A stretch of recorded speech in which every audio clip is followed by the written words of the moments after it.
Hello and welcome back to me. I'm Lee Marshall and we're going through the book Greenblood.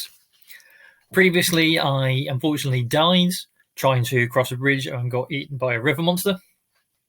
So I put the vote out to be a different character, and the vote was for me to be a ranger.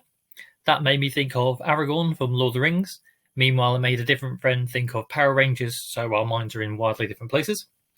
As a ranger, I know the following skills. So I know archery, streetwise, swordplay, and wilderness lore. So I will actually be able to defend myself if I get attacked by a sea monster again this time.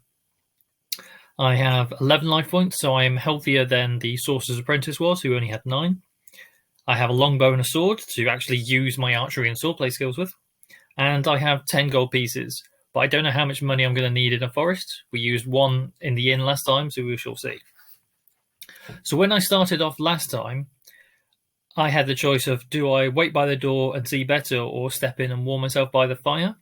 Because we went with the second option, I've decided that I'm going to go ahead and just go the opposite way so we can see what will happen. So I'm going to wait by the door until I can see better. So I turn to 37. So with 37, the smoking lamps produce little light, but peering through the gloom you can see several circular tables set about the hall, 3 near the fire and 4 back in the shadows. 2 men, one tall and the other short and stocky, hog the fire and engaged in conversation. Several dark figures are seated at the tables. One of these seems to be shrouded in a black travelling cloak. You, stranger, do you fear enemies here? Why skulk in the shadows like a rogue? Step nearer the fire so we may see your face. You can't tell who spoke to you, but he doesn't sound friendly. If you obey the command, turn to 108. If you ignore it, turn to 16.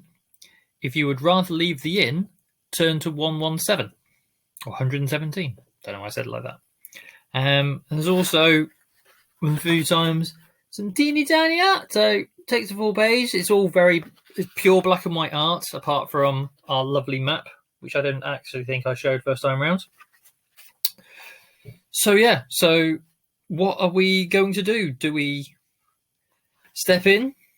Do we ignore them? Or do we just leave? Who knows? So get voting and come back tomorrow. Thanks very much.